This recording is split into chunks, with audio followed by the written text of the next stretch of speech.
আসসালামু আলাইকুম। অতিরিক্ত বৃষ্টির পর যে সমস্ত ভুলের কারণে আমাদের পেঁপে গাছ হলুদ হয়ে মারা যায়, আজকে জানাবো তার প্রতিকার। আমরা অবশ্যই আজে বাজে পিজিআর দেওয়া থেকে বিরত থাকবো। ভিটামিন পেঁপে গাছ পেঁপে গাছের পানি ধারণ ক্ষমতা খুবই অল্প। এক কথায় পেঁপে গাছ পানি সহ্য করতে পারে না।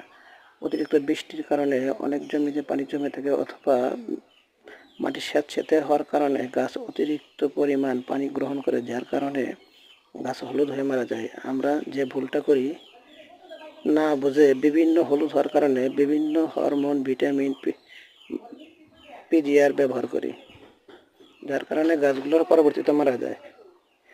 এই সমস্যার সমাধান পেতে হলে আপনাদেরকে অবশ্যই সোলোবরবরন 2 গ্রাম 20% সাথে ট্রাইকোডার্মা লিকুইড যেটা আছে এটা ব্যবহার করবেন অবশ্যই। এই